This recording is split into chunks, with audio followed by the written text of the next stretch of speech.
This really is the mecca of world cycling. The enthusiasm of Belgium is second to none. The car park this morning here for the start of the Tour de Flanders is packed with riders, spectators, managers and press alike. Hi everyone, I'm Phil Liggett and welcome to the square here in Sint-Niklaas.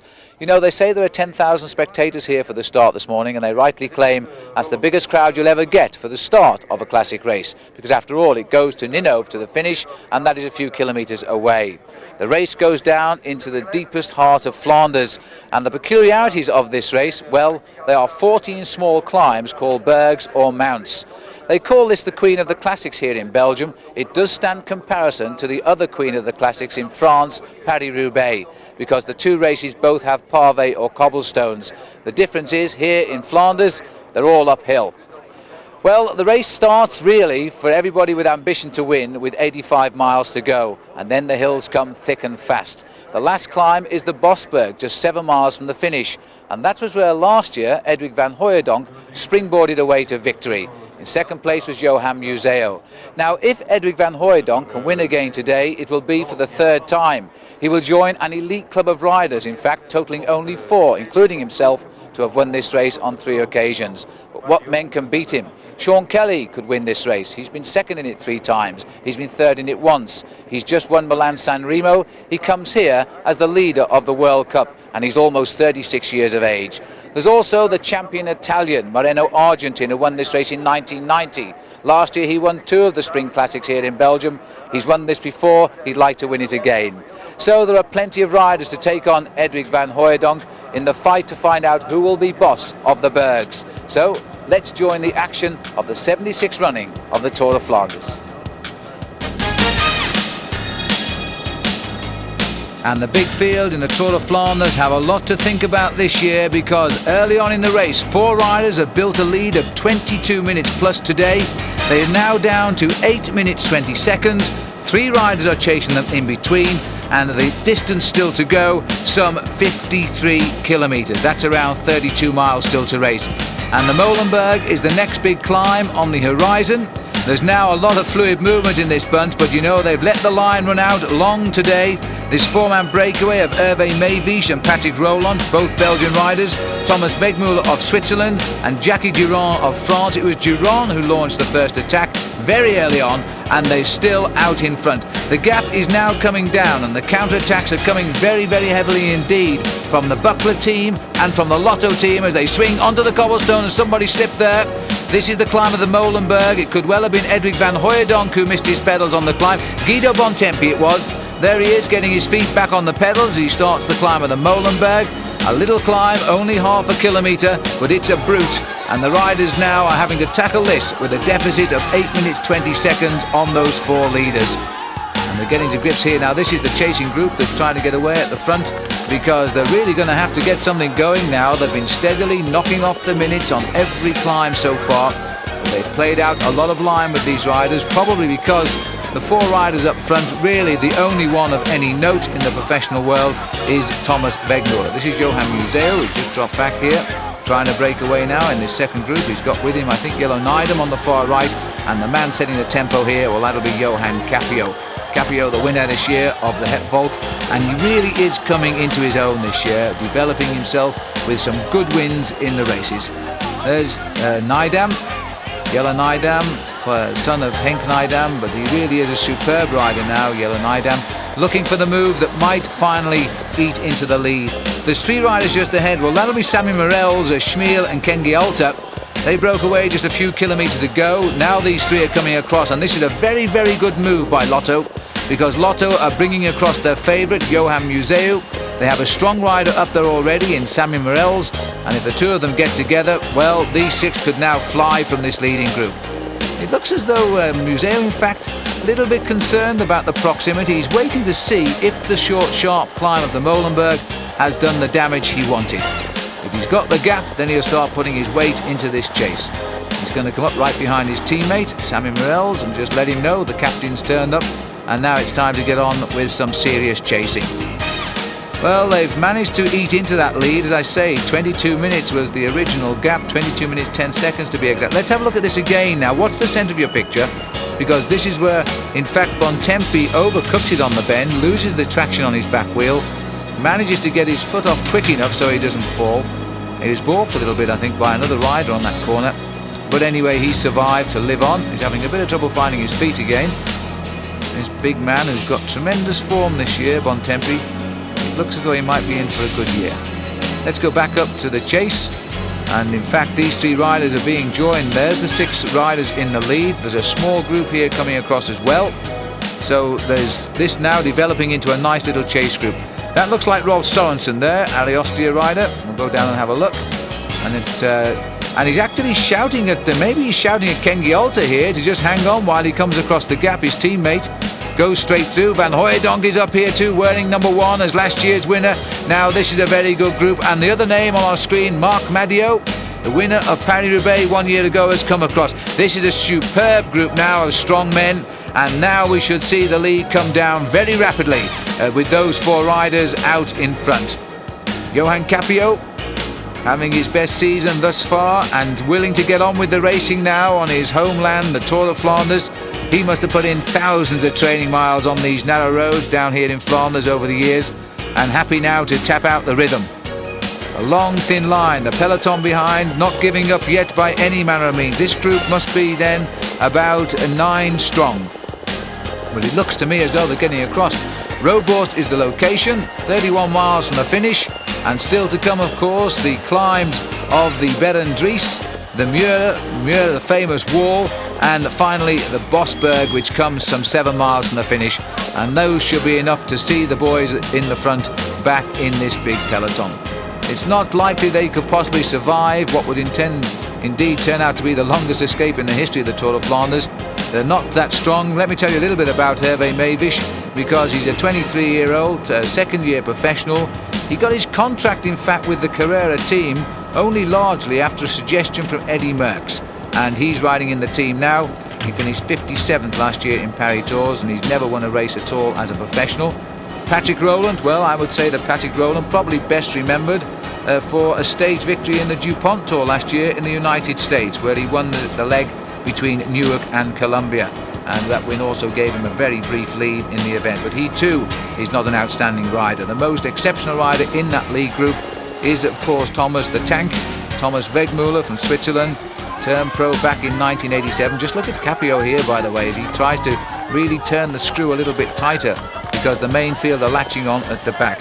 Well, Thomas Wegmüller is a class rider. He's won from a long breakaway once before. Well, he didn't win. He was second in Paris-Roubaix behind Dirk de Mol a couple of years ago. And now he's the driving force in that breakaway. The other man in the breakaway, Jackie Durand, he is a Limousin. He wasn't born in Limoges, but he lives down there at the moment. And although he's been racing since he was 13, he's a new professional rider in 1990, and he's won only 1 race. So that is why the race has allowed those 4 men their head today, because they have no confidence they will survive.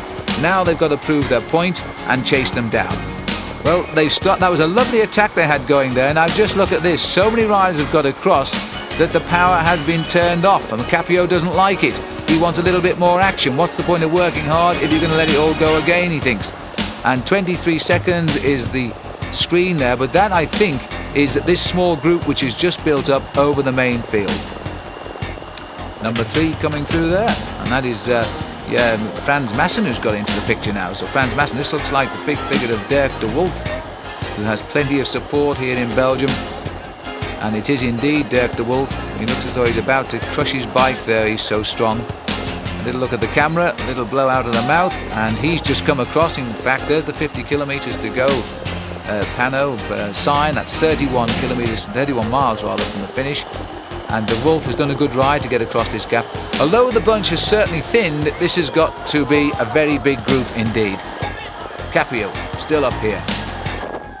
Sammy Morel's the Lotto boy, and now somebody has tried to slip away off the front. This is the only way they are going to bring back those 4 leaders. I'm sorry we can't show you pictures of the leaders at the moment, but the fact is that one of our helicopters bringing the pictures had a problem, and so we've lost the use of the camera up there, and which means that now we're going to have to watch, which for me anyway, and I'm sure you'll agree, is the more exciting aspect of the race, because the 4 riders up there are trying to survive. They're all working, as far as we know, all together, but this is where the chase is developing right behind.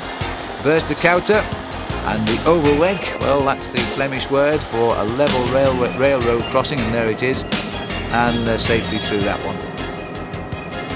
The narrow roads of Flanders, it's superb cycling country, and if you're interested ever in taking part in the Tour de Flanders, by the way, not, I hasten to add, as a professional rider, there is a tourist trial that covers the exact same route. It's run around September, and they get many thousands of riders coming down here just to ride the same route as the riders in the Tour of Flanders. Paardenstraat, 1300 metres of cobbled road is the next serving on the menu, and you know that's a shame that little breakaway didn't work, but they've brought it all back together again.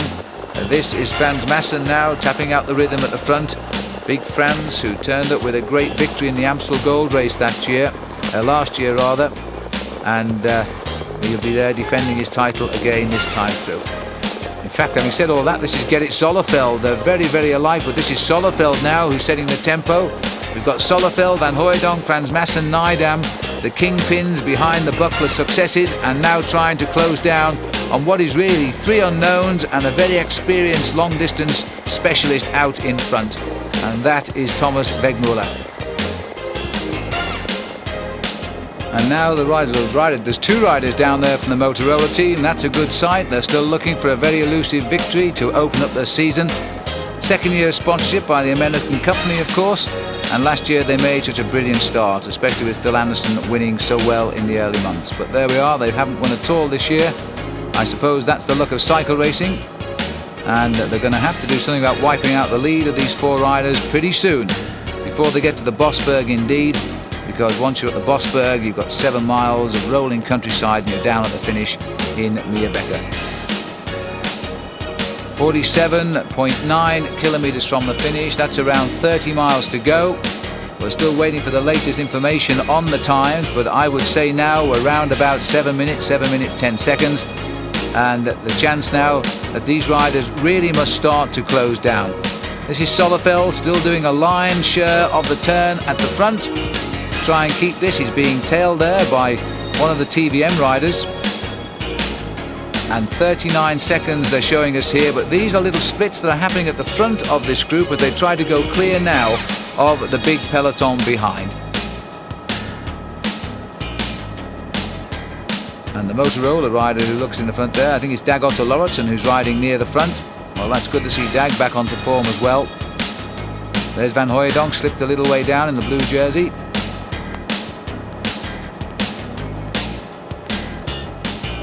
And this group has grown a little bit too ungainly now for a chase to be organised properly.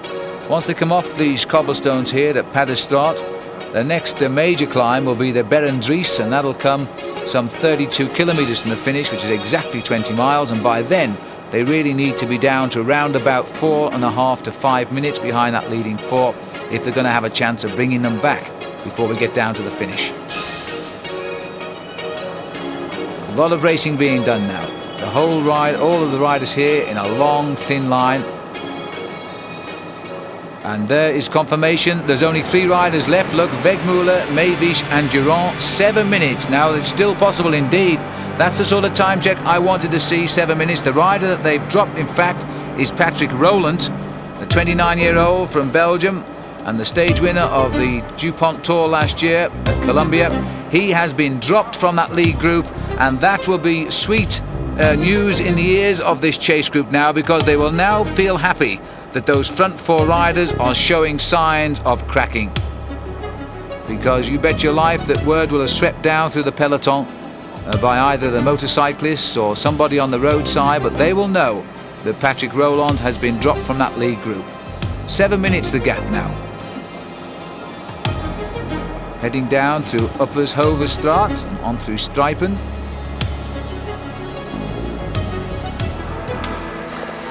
Again, it's being left an awful lot of work here to the Buckler team, and nobody willing to help them bring back those 3 leaders. Oh, and that was a very tight piece of calling too there by Solleveld. He almost took out our motorbike, but he straightened himself up. A big man to bounce over the cobbles, sits right back on the saddle now as he goes on that small stretch of cobblestone, searches for the gear with which he feels a little bit comfortable.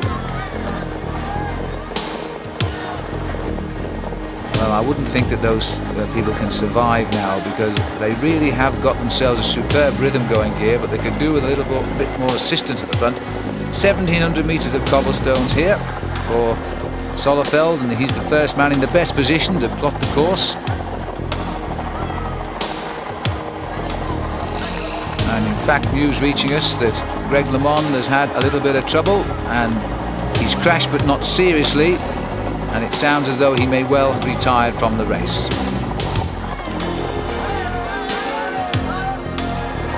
So that's rather sad for the Z team and for Greg, who still searches to find his early season form.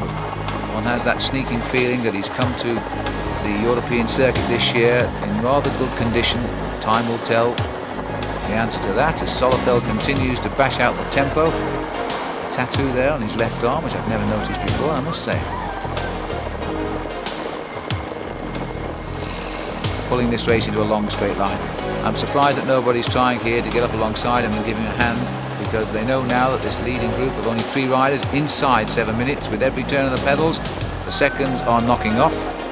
And this, don't forget, is a long breakaway that's been out there. It was started by Jackie Durand at the 45th kilometre of the race, and that was some 30 miles into the race. And then he was joined by Wegmüller and by Meerbeke and then by Roland. Roland has now been dropped. And then they gained by the 90th kilometre, something like 55 miles into the race.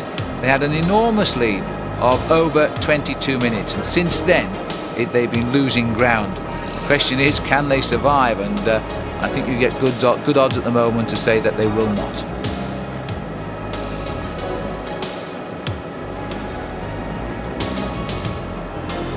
There aren't many trees in this part of Flanders, but they do offer some protection, I suppose, as Sollefeld starts to rip the field apart here. He's done a tremendous piece of pacemaking. He's been on the front of this group now for so long, and his intention, of course, is to try and pull the Buckler team back into action. Jan Raas, who always wants results from the Buckler team. This year, Jan Raas said his team, he didn't want them to win so many races as they did last year, but he wanted them to win races of quality. Well, this would go down as the sort of race that Jan would like to see them win, because of course the Tour de Flandes, as it is here, the second round in the World Cup competition, the Paris-Roubaix still to come, and the winner of Milan-San Remo, leader of the World Cup, is Sean Kelly. And as far as we know, Kelly is right in the thick of it here today, although we haven't seen him, and he'll be wearing a white jersey if we do catch a sight of him, because he is the leader of the World Cup competition. And this is the one race, of course, that Kelly has always wanted to win. It's the one classic that the Irishman has never had a chance. Well, I say never had a chance in, because that really is wrong. He really should have won this race in 1986 when he was beaten in the sprint by Adrie van der Poel, and Sean Kelly totally misjudged it. Kelly should have been the winner that year, and that was the first of 2 second places. His next one coming behind his friend Claude Coquillon in 1987. Now that says there remain 3 hills and 2 stretches of cobblestone still to come in this year's Tour de Flanders. So they're going to have to use those 3 hills now to rip into that overall lead of the 3 riders. Sollefeld, nobody helping him, but then he's still turning out a rapid pace here, and he won't be far below 28 miles an hour. And it's time to take on a little bit of food. No, indeed, this is a map of the course he's got here, and he's just checking now to see how much remains. And a quick calculation, indeed, I would suggest, whether they can catch those 3 riders. We haven't had a time check since 7 minutes, but I would expect now to see it around 6. On towards the Fondriest. This is hill number 12 of 14 of the Monts of Flanders. And this is a nasty little climb as well. It's largely asphalt, it's 900 meters, and it has a maximum gradient of 14%. Chance for somebody perhaps now to break away, because Zollefeld's been up there so long, he surely can't have a lot of strength left in his legs. He's staying up there too. He's continuing as they start the climb of the Fondriest shortly. No sign at all of people like Sean Kelly. Johan Museeuw, who's played a quieter role since we caught him a few minutes ago after that breakaway, along with Sorensen and Madio. That looked a very useful attack, and it should never have got wiped out quite as quickly as it did. 42 kilometres in the finish now. Still the leaving for Gerrit Zollefeld to set the tempo. It shouldn't be too long now before in fact we see Patrick Roland, because as far as I know he's just tootling along the road off the back of those 3 leaders he's left behind. His day is done, as it were. Moving up there on the outside, and this rider number 123 here is Andre Schmiel, and there's confirmation. 6.5 minutes now. It's coming down. The question is it coming down quick enough? 6 minutes 32 seconds as we approach the Berendries climb. Once we're up the Berendries climb, we'll be 20 miles from the finish. 6 minutes in 20 miles. One would have to gamble that they really do tire very, very quickly towards the end, and you'd expect that to happen as well. This is Rob Harmeling who's got to the front now. So the TVM boys now deciding it's time to give their rival Dutch team a hand at the front. It could well be that the TVM team will become Holland's #1 team next year, you know, because as the way it's going, PDM are withdrawing from the sport, Buckler are withdrawing from the sport, changing their direction of advertising. That leaves only Panasonic and TVM in Dutch cycling, although everybody is confident that both of the teams that are leaving will indeed be found new homes. Feeding station then, a chance for the riders to hear from the crowd too exactly the time gap. Zottegem and Harmeling ignoring the food, deciding that the remaining 20... Oh, having said that, he snatched his bag. And I thought with about 25 miles to go, slightly less than that, they weren't going to bother to take on food. But Harmeling has broken his rhythm now, so he's loading the food in his pockets, and off goes the bottle for a souvenir. And the bag will follow very shortly. So Harmeling of TVM setting the pace. They're going to be together again at the front. The gap is now down to inside 7 minutes. And the next time check we'll get will probably be on the Berendries. This has turned out to be a remarkable race. Well, it's a pity we can't just see the face of Thomas the Tank at the front at the moment, because I'm quite sure he's gritting his teeth and he's thinking that it might be possible now. He's been an exponent of the long breakaway ever since he turned professional, and he really can find the strength to survive enormous distances out in the lead. Well, just dropping down the side of our picture there, it looked to me as though it might well have been Patrick Roland who's passed through. It was indeed Patrick Roland, so they've wiped him out. He's completely blown to the world. I'm not too sure he knew the main field came past him there at a breakaway that's lasted about 180 kilometres, 190 kilometres for him. He's now been back in the field. Unlikely he'll reach the finish, I would think. But Patrick Roland, they know now for sure there are only 3 men out there. And there's the squat sprinter figure of Johan Capio. And Capio continues to really threaten to have a terrific season this year. He's had a marvellous start to the season. He got off with a great win in Het Volk. He's also had a superb win in the Flèche Brabançon. And 6:15, 6 minutes 15, it's coming down. And Wegmüller, Meerbeke and Durand survive now by only 6 minutes 15 seconds of the original 22 plus. And that is the sort of time check that they need. It's got to be down to 5 minutes over the top of the Berendries, I would think. Considering the speed that this race has been going, it says an awful lot for that breakaway, you know, up front. They must have really found the rhythm despite the distance that they have ridden today. And a breakaway going here. Jesper Skibby sitting at the front, deciding if anybody's going to come and give him a hand to chase down somebody who slipped away from the front of this group. We're now through Zottegem, and there's a counter-attack coming from the Ariostia rider. We'll see who it is when he flashes by. And just have a look. This looks like it might be Rob Harmeling, who's still out in front here, having a go. And indeed it is. So he's riding very, very strongly. Just dangling off the front, hoping he can tempt away 1 or 2 big names to start a working group that might well pull back those 3 leaders quickly. Still more than 6 minutes as we make the approach now towards the Berendries. Big Dutchman, outstanding amateur rider. Looks a little bit too big for the hills of Flanders, doesn't he? But we'll see. Got a little group coming up towards him here. A little group, it's the whole peloton have just latched on. A long thin line of riders. Again, they've picked up the leader, and the power has turned off that little bit. When you've got these riders out front continuing to tap out the message, they're going to become very, very concerned about this breakaway now. They should be very concerned about it. and the team car coming through, and that in fact is the team car of one of the riders in the lead, Jackie Giron's team car that is, and he's gone up now to tell Durand that I would think that there's a real chance that breakaway will stay away.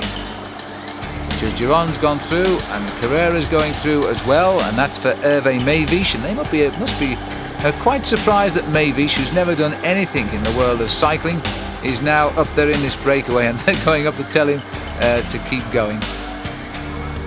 Again, the power has been turned off in this chase group. Well, perhaps Eddy Merckx, the great cyclist he was, has seen something in Meerbeke that nobody else has seen, because it was only because Eddy actually asked Carrera a favour. They took him on board last year, and now he's finally putting in a great performance in a race in his own country, the Tour de Flandes. And again, the peloton leaving the work to one man, Bob Harmeling, through on the inside here. It is Thierry Gouvenou, settling in now, a new pro last year.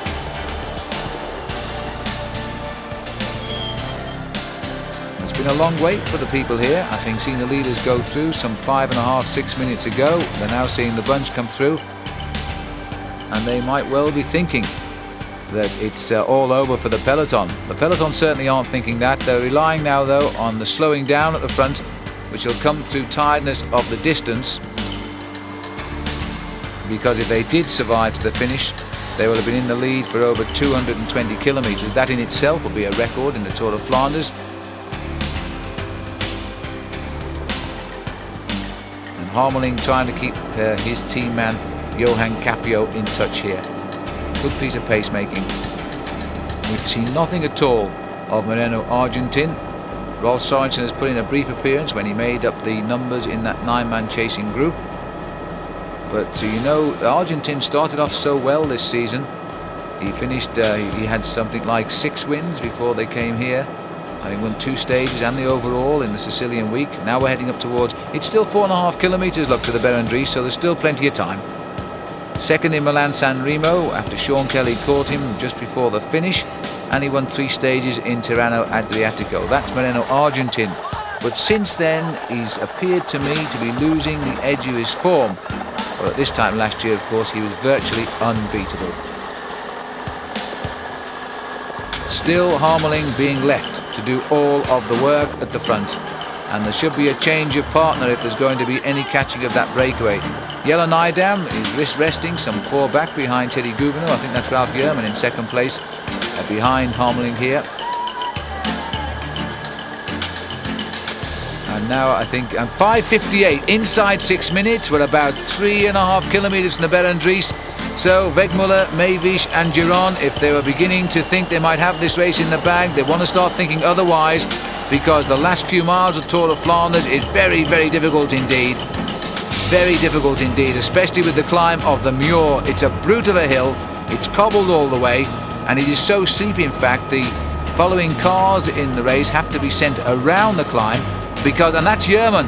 Jerman has gone off, I think he slipped his chain. Well, that is really on bad luck, because he was just moving right to the front here as we approach the Fondriest.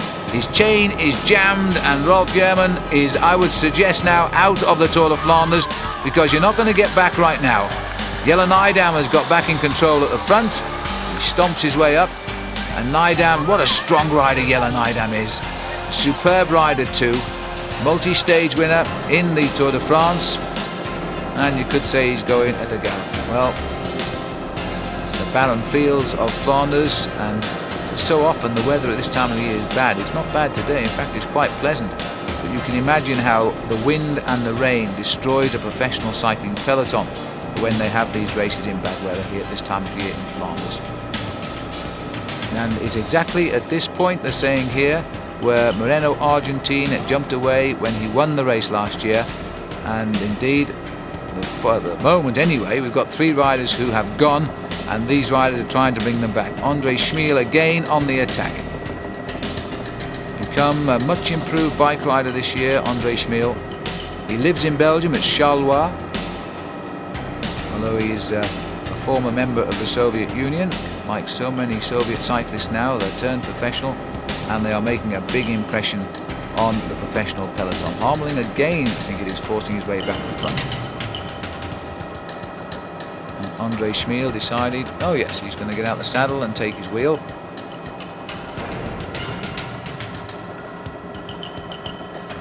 Well, they must now be eating into the lead of those three riders, because they have never eased off for the last couple of kilometres. There's been good solid attacking riding now being delivered by the domestiques of the big teams, and including Nydam also putting in a lot of weight behind the chase. Well, downhill here, although you can't really tell that from my helicopter shot. 7% going down. Oh my goodness me, that was a bit wide. But Andre Schmiel lost his position with the leaders there as he almost overshot that bend. Very, very tight bend indeed. Caught him completely off guard. And the field now having to race. They're probably doing something like 60 or 70 kilometres an hour down this hill. Very narrow roads, and our motorcycle cameraman doing well to keep out of the way. And that's why we're taking our pictures at the moment, at least from the helicopter. Still TVM, Rob Harmeling setting the pace at the front. The rider up behind him there is one of the Gatorade riders. I don't think it's Dirk de Wolf. But in fact it is Dirk de Wolf, 162, that's him. And de Wolf also looking now for a chance to slip the field. What a strong man he is. Dirk de Wolf finished second in the World Championship in 1990, 5 minutes 15.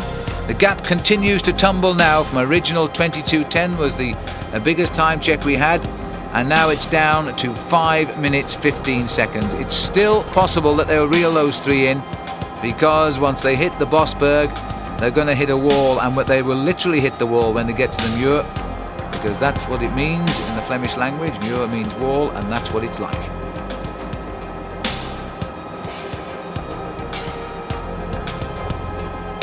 Well, this pressure has been on now, I would suggest, for the last 45 minutes. They've hardly slowed down. They've reduced that lead because it was something like 8¼ minutes with some 34 miles to go, and now it's down to almost 5 minutes, and we are still around about 20 miles to go to the finish. So it is very possible indeed that they will wipe this lead out somewhere around the Bosberg.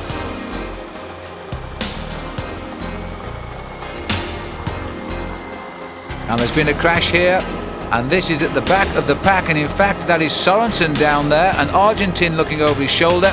Argentin hesitating there not to race back, and Argentin waiting to see if Rolf Sorensen is going to get back on his bike. Now that brings back memories of a year ago when Sorensen in Liège-Bastogne-Liège did so much to help Argentin win Liège-Bastogne-Liège, both riders being in that lead group. And it's almost as if Argentin didn't want to leave the side there of Rolf Sorensen, and he's come back, and look at this. Now, who would have thought that? Moreno Argentin has given his bike to Rolf Sorensen. It's a smaller bike, by the way, as you can see by the way he sat down there, but Sorensen is taking it, and that's an indication to me, in fact, that Argentin is not enjoying his Tour de Flanders today. He's assessed that Sorensen has a better chance of victory. He's given him his bike, but Rolf will not be happy on that bike. It's a couple of centimetres too small, and every time he sits down I would think his legs crack.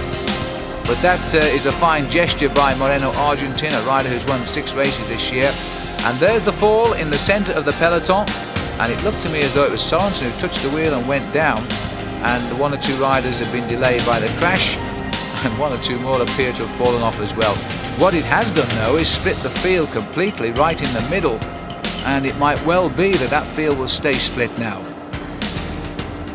Telecom rider there straightening his handlebars. But the important thing is that Sorensen has received the bike there from his team captain Moreno Argentin, and that might be a little favour returned. Let's go back up to the action now, which is still coming thick and fast, and the attacks are still being launched here now because they're trying desperately to eat into the lead of some 5 minutes and 15 seconds. This is Schmiel again at the top, heading up now towards the Berendries climb, a 14% maximum gradient, almost 1 kilometre in length. And it is a short, sharp and very nasty little climb, but they'll take it very quickly. Andre Schmiel there. And sitting on the wheel is Stephen Hodge, the Australian rider who's come so good these last 2 years, developed to become one of the strong men of the Once team, where he rides alongside Marina Lajareta, who's riding his last season this year, and we'll all be sorry to see him go. What a marvellous rider he is, the Spanish rider. And he only won one stage in the Tour de France, and when he won that, he didn't realise he'd won it because he thought there were riders in front of him. So Stephen Hodge feeling very frisky now on the Fondriest, Schmiel marking him nicely. And I'm wondering if at the back the race remains split after that crash there. But Stephen has gambled on holding that gear and that rhythm all the way to the top, and I think the legs just cracked, and he's now having a problem to keep turning that gear up right over the top. He's looking over his shoulder. It wouldn't surprise me very shortly he goes down there and drops it down a gear. But he's coming over the top and he's keeping it going nicely out of the saddle. But everybody has marked Hodge, and there goes the gear change. And the tempo he's created there is going to keep the main field here pulling back on those three survivors. Just to remind you, I'm sorry we can't show you any pictures at all of those three riders at the moment because we had a technical fault with the helicopter, and it means that we've had to bring the cameras back to show you the main race. But this is where the action is. What are the bunch going to do about those three riders out front? They're trying desperately now to wheel them in, and this is Schmiel who's going. He's waited, and that is a beautiful place to launch an attack just as you go over the top of the Fondriest when everybody wants to ease and their legs start to ache after the climb. He's jumped clear. Hodge has gritted his teeth and tried to go. So too here Dirk de Wolf. What a marvellous facial character he is, Dirk de Wolf. And he's having a word with the cameraman there. I think it was pleasant, but you never know. Over the top and out onto the wider roads. Edric van Hooijdonk, closer marking again now by the man of Flanders. Won it twice this race as a professional. He also won it as an amateur. And he's made his attack in the same place both years as a pro on the Bosberg. And they called him Eddie Boss of the Bergs, and that's a very apt title.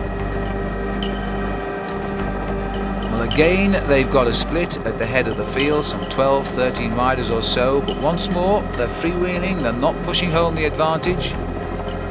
Dirk de Wolf looking over his shoulder. Stephen Hodge keeping it going. Inside 5 minutes, over the top, and inside 20 miles to go.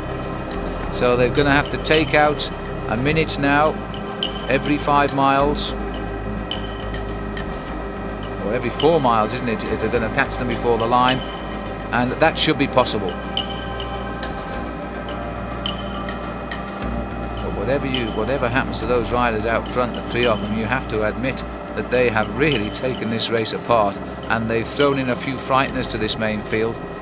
The field made a mistake. It's not unusual to get riders attacking early on and claiming big leads, but really you don't allow people like Thomas Wegmüller to get the best part of 23 minutes on an attack from the gun. They're having to work so hard now to bring him in, and there's no real unity in this chase, and that's the problem. There are still 2 climbs to come. That's a nasty bend round the island in the centre, because the teams are not working together, because each team doesn't want to take up the other team's sprinter, and I think that might work to the advantage, of those 3 riders. The Buckler team again come to the fore with 3 riders here. That looks like Frans Maassen who's got to the front. Van Hooijdonk is here, Zolleveld. And Dirk de Wolf trying to get onto the lead group as well in those black tights. Schmiel never far away from the action. He's tried an attack. He's getting his breath back, about 4 to 5 men down. It looks to me as though Gert-Jan Teunis has also come up. He's in about 3rd place now in the TVM colours. There's Dirk de Wolf, and there is Gert-Jan Teunis. And I think he'll be a force to be reckoned with once again in this year's Tour de France, but right now he's thinking of a good performance here in the Tour de Flanders. 4 minutes 30, it's coming down fast now. 4 minutes 30, Wegmüller, Meerbeke and Durand. And the riders will also be receiving these checkpoints, but not the same time as us, I would suspect. And 4.5 minutes now, and still they've got the big climb of the Muur to come, and then of course the final climb of the Bosberg, and it should end on the Bosberg. Dirk de Wolf deciding to keep the rhythm going by launching himself off the front. Well, de Wolf, it's nice to see him coming back to such good form. He seems to have enjoyed his change to the Italian team, Gatorade, as his ranking in the world of cycling, 51st on the professional cycling list of ranked riders, of which there are nearly 1,000 by the way. Dirk de Wolf, of course, got many of those points when he finished second in the World Championship behind his then teammate Rudy Dans.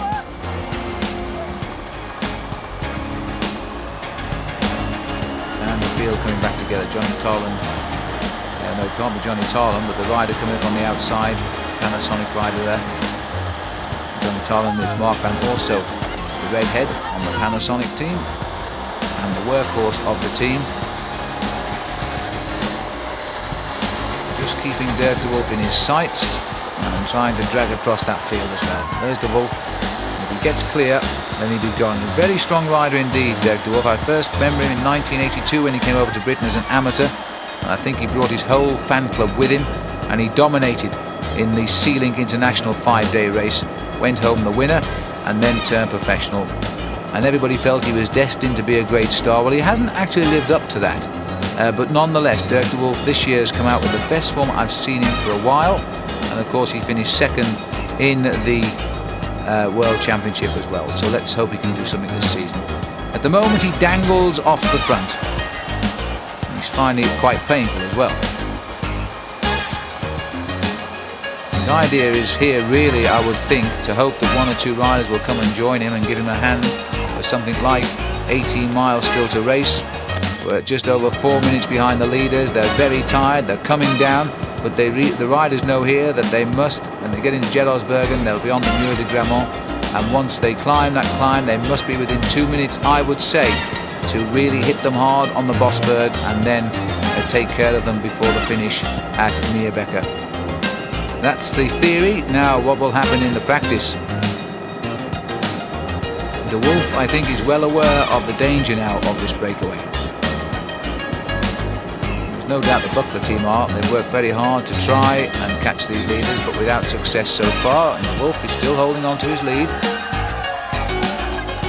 The lady there recognised the Belgian, even if he was in the Italian racing strip of Caterham. It looks like Guido Bontempi coming across. Indeed it is. He makes the pedalling look so easy. He just sits there. It's almost like he's in an armchair, isn't it? And punches the pedals, those beautiful big legs of his.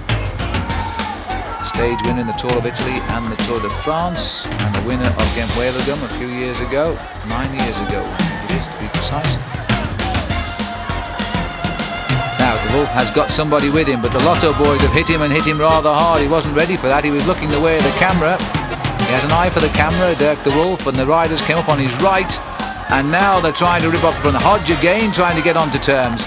Stephen Hodge working very hard, and this rider here, number 96, is Marc Madio, the winner of Paris-Roubaix last year. Madio saved something for the end, but he's not got the wheels of the two who's gone through, and they've gone through very, very quickly. This looks like the style of Yellow Nydam.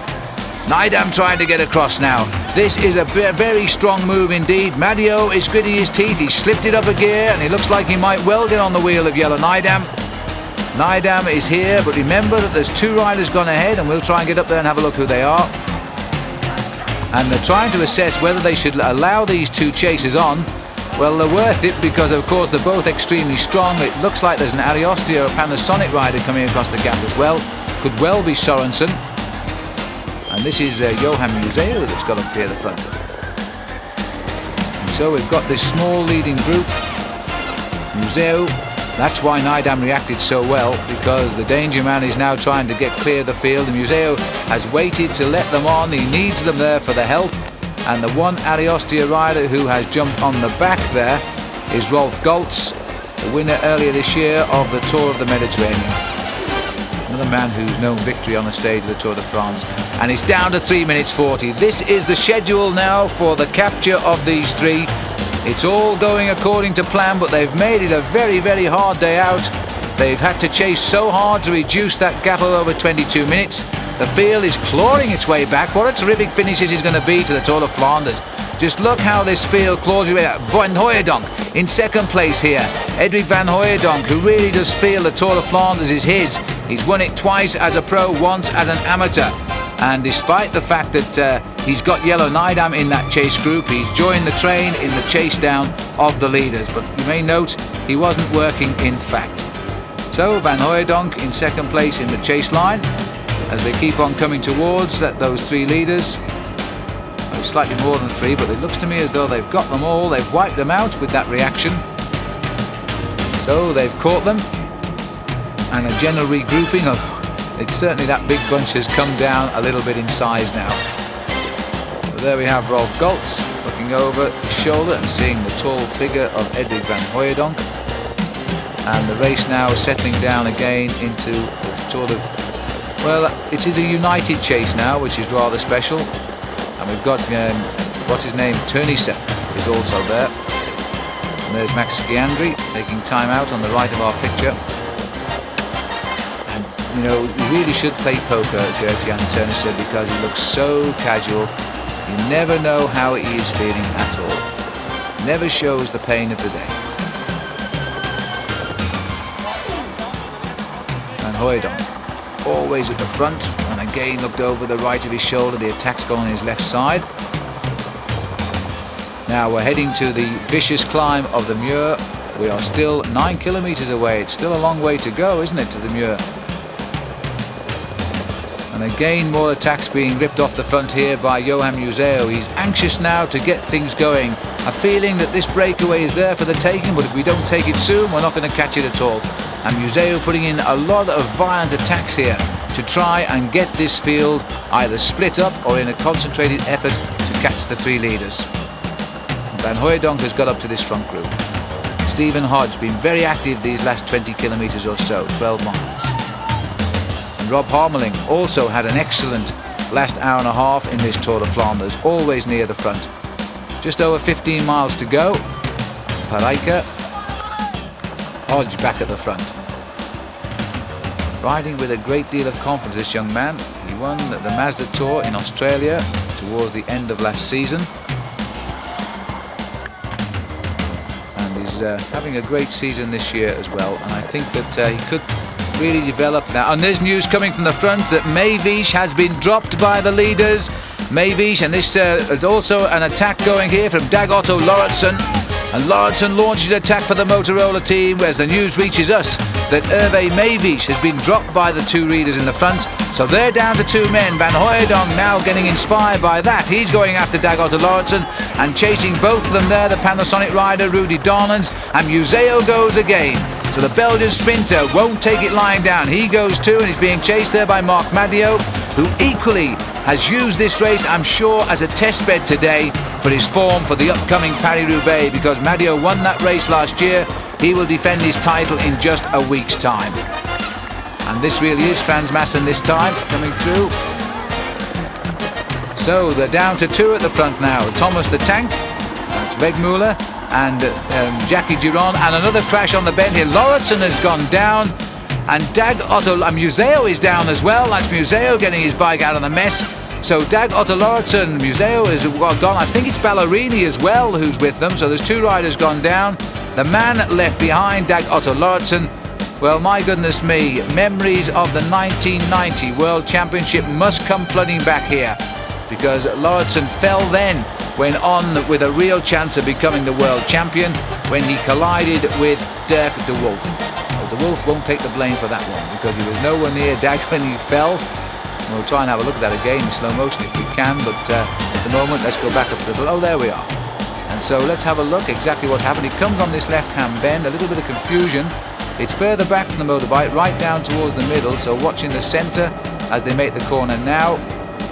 And there they go. It looked to me as though, in fact, Dag Otto did collide with the rider in white, and I'm sure that is Franco Ballerini. And the 2 of them fell off, taking with them Johan Museeuw, which is a little bit of a surprise. You don't see Museeuw on the ground very often.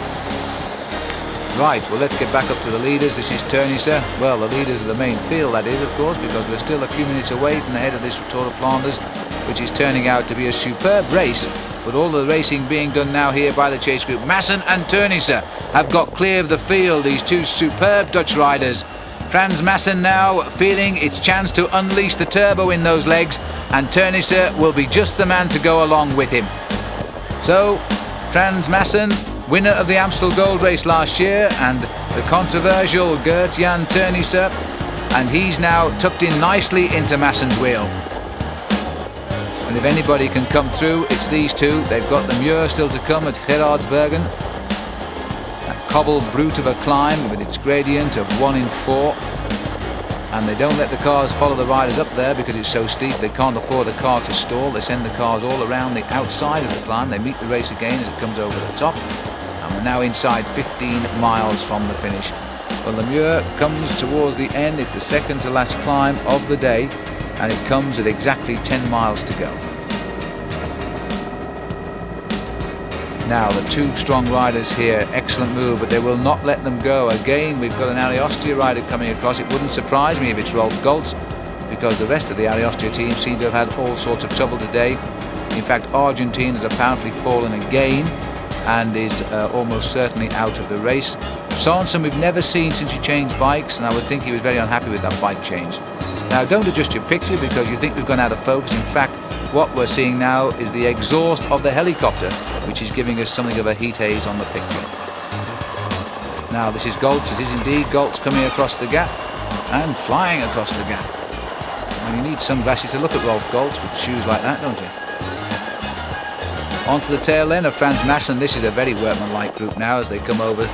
3 riders in the lead here, and Rolf Goltz, the German, superb rider, and again a man who's had a good start to the season when he won the Tour of the Mediterranean in such fine style indeed. And Tönnissen assessing the situation behind. And big Frans Maassen, what a nice rider he is. Absolutely soaked in talent, and a winner last year, well-deserved winner of the Amstel Gold Race, where he beat Maurizio Fondriest. And it looks even as though Tönnissen is feeling a bit frisky now, because they have a real gap here now, a real chance of getting this group together, and Goltz did well to read it. He flew across that gap, and young Rolf Goltz has linked himself up here with a Dutch Express. Tönnissen, his face still not giving anything away.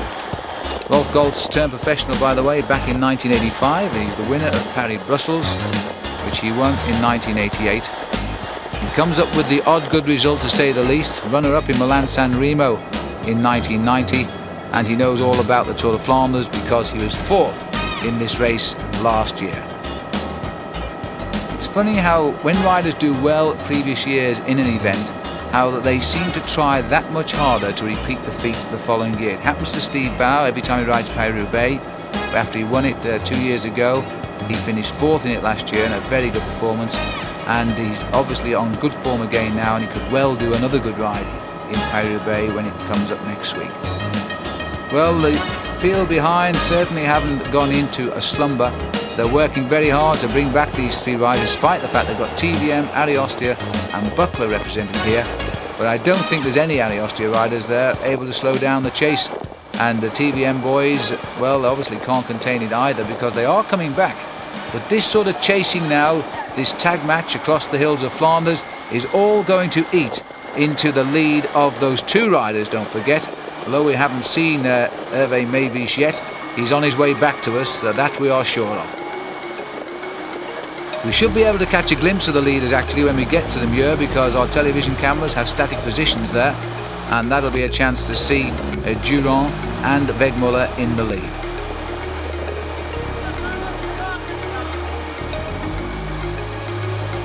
So Goltz continues to ride with great determination. Frans Maassen. And there is Gert-Jan Tönnissen, 4th in the Tour de France back in 1989. Since then, that long period of suspension of 18 months for the alleged usage of dope, which he still denies to this very day. Well, there's no better way to give your answer than to do a good ride right now.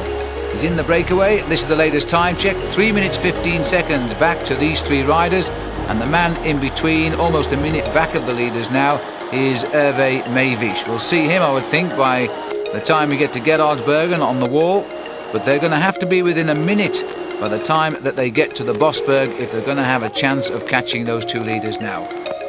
Wegmüller is a really strong man.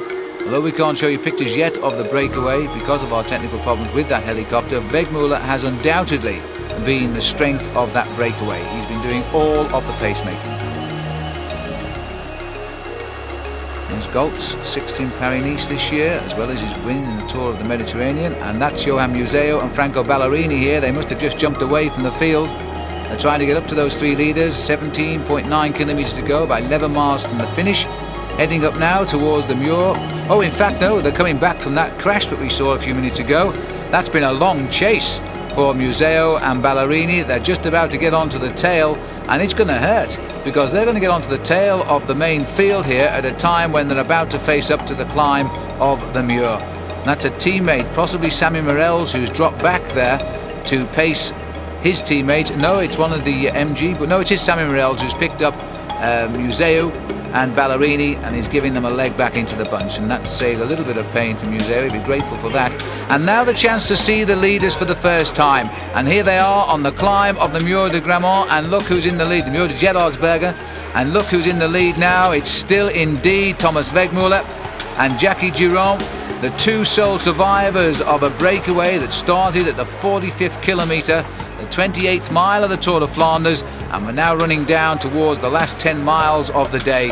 A tremendous feat by any standards. They should have been back in the bunch at least an hour ago, and they are surviving, and it looks as though Thomas is starting now to step on the pedals and break the spirit of the young Frenchman, but he's digging in and he's hanging on because this is a terribly steep climb.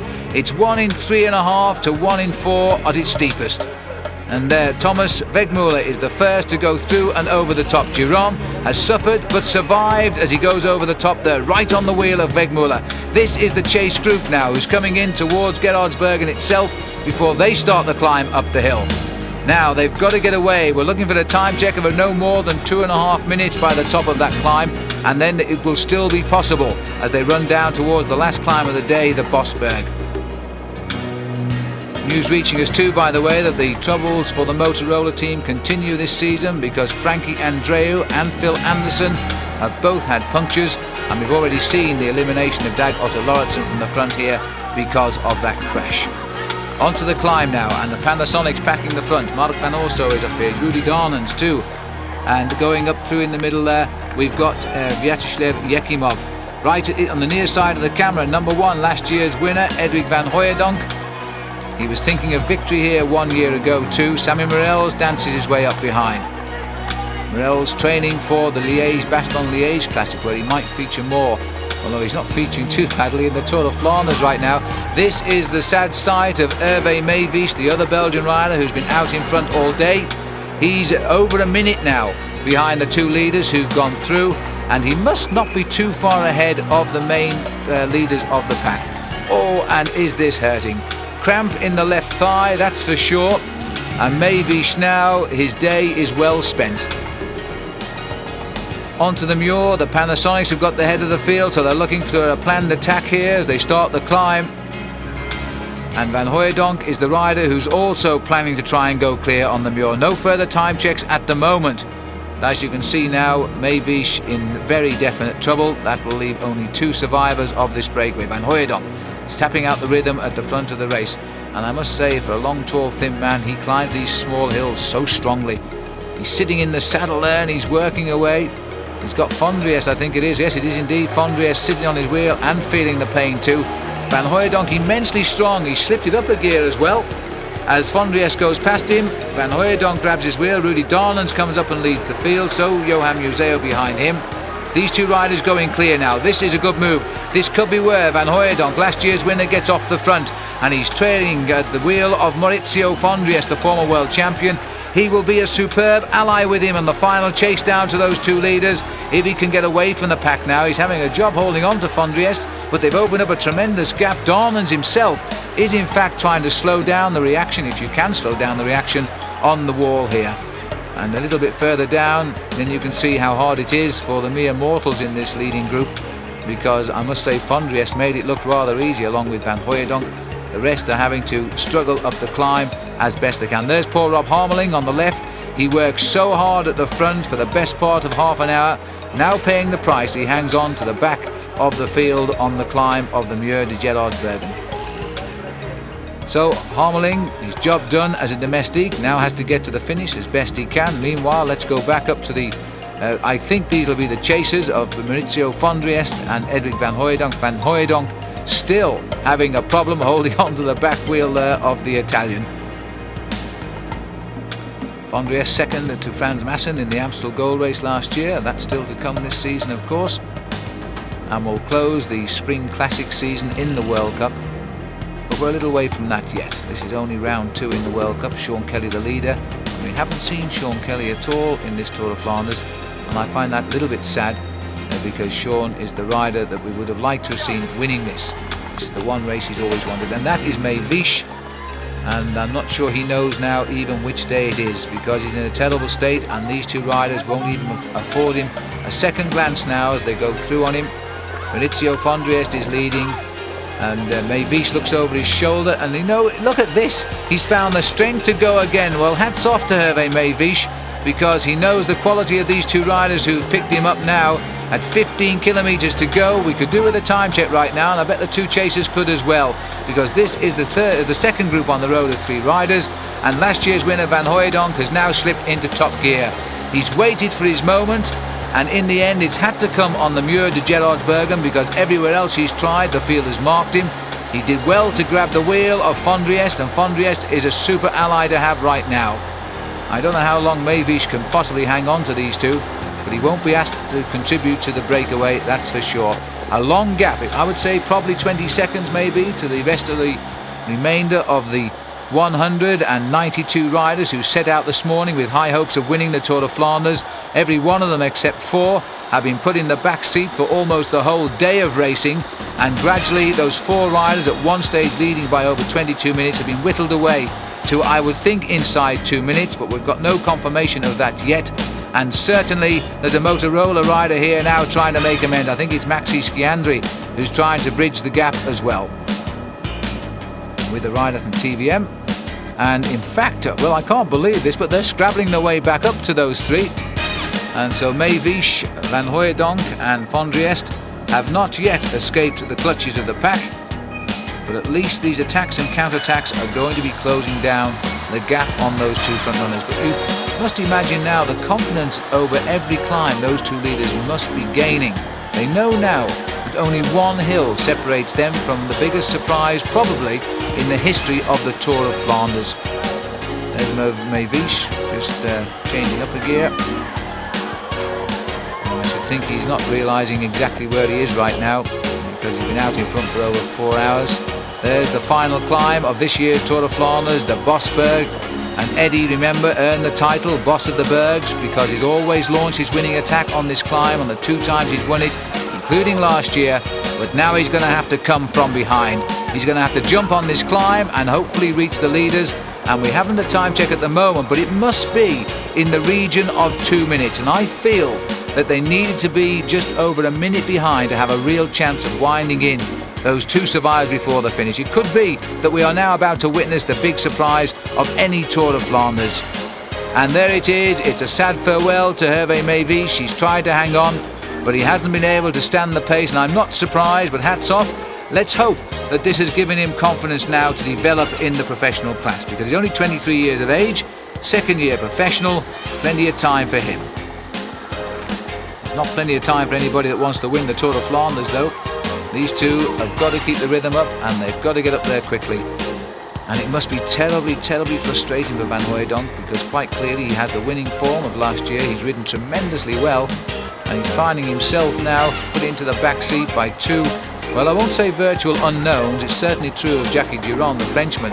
You can't call Thomas Wegmüller an unknown, that's for sure, but he is not a winner unless he gambles like this. And he's done it before, and he's now hoping to do it again. Wegmüller, by the way, was the Swiss amateur champion in 1987. He's 31 years of age now. He turned professional in 1988, and it's significant to remember that in that year he finished 2nd in Paris-Roubaix after a breakaway which lasted 222 kilometres, one of the longest breakaways that's proved successful in the history of the sport. And if he stays away today and wins the race, and they're telling us now this is the exact point, the Bosberg, where Van Hooijdonk launched himself in the 2 years he won the race. But just to come back to Wegmüller, if Wegmüller stays away today, he will have led for 217 kilometres, and that would be 135 miles. That's of course if Wegmüller wins, because Jackie Durand is still very much with him, although not, as far as we know, contributing to the pace. So we're on the Bosberg, and we're looking now at the chase group here, and this is where the crowd come in the hundreds, because this is where they expect to see the riders launch the victory. And again it's Fondriest who tries to weaken Van Hooijdonk, but Van Hooijdonk says, I've won twice before on this climb, you're not going to get rid of me. He grits his teeth and he hangs on, and 2 minutes 1 second, and that surely has given victory now to the two riders out front. It's only a question of which one. 2 minutes 1 second, the official time gap, and we're 7 miles from the finish. What a breakaway this is turning out to be. And our motorcycle cameraman has decided that it's time to leave the action behind and make our way along the road and show you pictures now of the men who are turning out to be the heroes of this Tour de Flanders. So you see, nobody, just nobody here watching this race or riding in it believed that this breakaway had any possibility of succeeding in the Tour de Flanders. And that was why, quite rightly so, the director, when he lost the camera, chose to bring his cameras back to the chase group to show you the action and how the break was caught by the chase. And now, well, we're all having to eat our words because the camera has been told to leave the chase and go and show us pictures of the men who are going to fight out the result of this year's Tour de Flanders. Quite extraordinary. It's the wonderful thing about cycle racing, and it'll give a lot of heart to people to come out and try this stunt again, and an early break, you see, can succeed. There's no question now that they will, and you can see the sort of gap because we're following live time here across the gap from the chasers of Van Hooijdonk and Maurizio Fondriest, and we're very shortly going to pick up from the helicopter the two leaders of Thomas Wegmüller and Jackie Durand.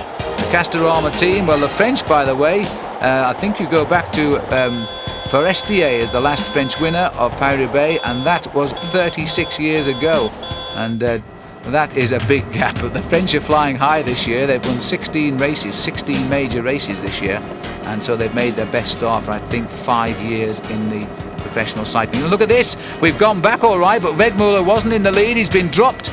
Thomas Wegmüller, the maker of this breakaway really, and the man who's kept it out front for so long, Jackie Durand, and I don't know where he went, but I suspect coming over the top of the Bosberg, because that's the last springboard, and Jackie Durand has gone, and he's put his head down, and this is going to really be the biggest surprise of the Tour de Flanders, and French cycling isn't going to believe this either, because Jackie Durand, and you can never ever call this man a lucky winner, he has survived the day. He started the breakaway after 28 miles. Wegmüller read the move and joined him, has done most of the work in the breakaway, and now he's paying the price of that impetuosity because Durand has taken his chance. And this is a superb move by Jackie Durand. He was once in the same club back in Rennes, which is in the north of France, as Marc Madiot, the winner of Paris-Roubaix on 2 occasions, including last year. And he moved since then down to the Limousin region, and he was obviously seen as a man of talent because Cyril Guimard, who's trained more Tour de France winners than anybody else, including, by the way, Greg LeMond, Cyril Guimard actually must have seen something special in Durand to sign him up for the Castorama team. He's gone now. I wonder at what stage of this race he realised he had a chance of winning it, because he decided to go for home just 6.5 miles from the finish. The gap is now 10 seconds, and the chase is at 150. They're still closing in. They are still closing in, but they won't come back in something like 4.5, 5 miles from the line. That's not possible now. Not when this man really has the bit between his teeth. And surely he can't believe this. Going to victory in the Tour de Flanders, and not just is he French, but he's going to be the first French winner for 36 years, and that will be a slice of history in the making. It's all history now. It'll also be the longest breakaway that's ever proved successful, and it is a tremendous finish. 25 years of age, Jackie Durand. He first sat in the saddle of a bicycle when he was 13 years old, and that was soon after that he joined the cycling club at Rennes, which was the same club as Marc Madiot. He's not been an outstanding amateur rider, a very solid amateur rider, that's for sure. I think he won the Paris-Alençon Amateur Classic, and he also was a member of the French Championship team when they won the 100 kilometres team time trial national championship. That's going back a couple of years, 1988 in fact. But he's been a pro since 1990, and until this day, and he hasn't won it yet, but until this day he's only won one bike race as a professional, the Grand Prix d'Ispers, and he won that towards the end of last season. 7k from the finish, but he's going to win it now, barring the horrible thought of a flat, in which case Thomas Wegmüller will be through and past him in a flash. There's nothing now going to stop Jackie Durand from winning the Tour de Flanders and carrying with it the French Revolution, because it'll be the 17th big victory for France in major races this year. And what about Thomas Wegmüller, the classic man who loves the long breakaways? There's his finishing positions or his standings in the FICP over the years. His best to the highest he attained was 24th in 1990. He's currently ranked 37th in the world, just over 400 ranking points, and that's about 360 or 370 more than the man who's now in front of him. And there he is, Jacques Durand, the long lonely road of Flanders, and every corner now is unwinding this route down to the finish of the Tour de Flanders, and Jacques Durand of France must know now he's cycling to one of the biggest welcomes he'll ever know, no matter how much more he does as a professional cyclist, because he's going to win the Tour de Flanders, and because the French never succeed in the Tour de Flanders, then that's going to make it even sweeter. You've got to feel sorry a little bit for the man. There's Eddy Merckx, in fact, driving the car, and he's winning it in the manner of Eddy Merckx indeed. This is the way Eddy Merckx won his big tours on his own. Nobody could touch him, and I don't think even Eddy won from such a long breakaway. In fact, I'm certain he did not. He was a very strong rider, and he'd often win by 5 minutes, but his attack didn't come quite as early as this young man's attack came today. Some 28 minutes out, and now just a shade over 3 miles from the finish. It's all over now, bar the pleasure of the flowers and the glory, and my goodness me, tonight the French journalists will have a field day, because they may have expected a French win, but they would never have expected it to come from this quarter. And in fact, Cyril Guimard, the manager of Jacques Durand, sent his assistant team manager to follow the race today. And remember, this is a World Cup event, so that's how much Cyril Guimard felt, I would say, he had of a victory in Flanders today. In fact, Cyril Guimard is over at the Grand Prix de Rennes, where he has a young team riding over there. And that's over in Brittany, in France. And now we're just across the border of France here in Flanders, and a Frenchman riding to victory. Marvellous result, and a fabulous piece of riding by Jacques Durand. He's still riding so strongly, you hardly feel he'd been out so long. But this is a tremendous ride. And this is where his experience as a team time trialist is coming in. Now he's free of everybody. He's ridden the longest 4-man team time trial of his life, and gradually he's seen the other 2 drop off, and finally he attacked Wegmüller and got rid of him. And now all that remains is the last 3 or 4 kilometres down to the finishing line. As they turn for home, it's a slight uphill finish. It would have probably favoured Thomas Wegmüller in the sprint, and he didn't leave it to the sprint. And so Jacques Durand now has no fears of that short climb up to the finish.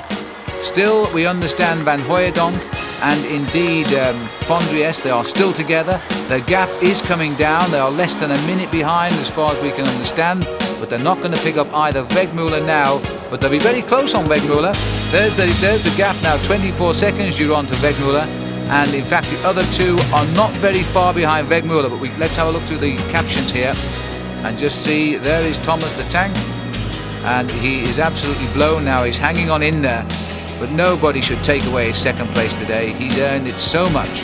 As we look further down the road, there's enough gap, that's enough. They must be just in the trees there, or the houses rather, because they are close, but that gap is enough now to assure Wegmüller of second place. He richly deserves that. And Durand, well, he didn't do as much work with Wegmüller in this breakaway, but he read the race exactly right, and he didn't panic, and he waited till the Bosberg to finally go to victory. A long, straight road of a man reaching out now for a piece of history in the Tour de Flanders. Riding down the centre, probably counting the white stripes as they pass under his wheel. Anything now just to take his mind off the pain that must be in his body.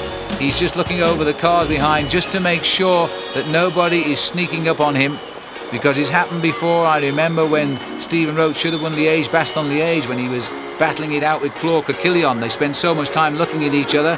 Out of the cars came Moreno Argentin. He didn't look at either of them, and he won Liège-Bastogne-Liège. Latest time check has gone through. They're not going to make any difference now. These time checks have been coming on television screens for the last 5.5 hours, and they should have been taken notice of a long time ago, because Jacques Durand now has sprung the surprise of the Tour de Flanders. And when we look back through the season of cycling, it might well be the big surprise of 1992. Thomas Wegmüller, the lonely figure now of Wegmüller. He's won 4 times already this year, a couple of small open races in Switzerland as well, and in Spain. But this is the one he would have loved to have won and traded all 4 other wins in for. But it's not to be, because he's gone back, he's lost the wheel of Durand. And Durand now He's riding with absolute tower of strength. He's like a man possessed. 22 seconds, so it's being held by Wegmüller, but only just. There's still cause for concern because Durand can't afford to make any mistake. Wegmüller will be back on him. And the commissaires rightly have formed a void between these two riders, so there's nobody in the gap apart from our television camera who's riding alongside at the side here of Jackie to make this pursuit absolutely fair and square of two men that have shaped the Tour de Flanders from the 45th kilometre and now coming towards the end of the race. When he gets there, he'll have been in the lead for 217 kilometres, that's 135 miles, and that'll put his name in the history books, not just as the winner, but as the man to have won the race with the longest escape. Well, he may feel a tired man when he gets to the finish, but elation will replace that. I'm sure the champagne will flow tonight, and what will Skibby think when they ring him in his car, on his car phone, and I'm sure they'll be doing that as soon as they get to the finish, if they've not already done it, to tell him that they're in with a chance. He's going away from Wegmüller now, 35 seconds. Oh, that's better, we can see where we're going now. 35 seconds to go. They're at the lead rather, and just a handful of kilometres from the finish. So Guimard, who's over at the Grand Prix de Rennes, it wouldn't surprise me if they've got an open line to his car right now, describing it blow by blow. There's the main field, and they're well beaten. The two riders are just in front, will be Van Hooijdonk and Fondriest, so they're not really going far away, are they, from that chase group? They could still get wiped out in the sprint. And then we're going further along the road looking for Thomas Wegmüller, and Wegmüller himself is still well away. That's what we wanted to see. Thomas Wegmüller still well clear. There he is. He's riding on the hard shoulder of the road though, and looking like a very, very tired man indeed.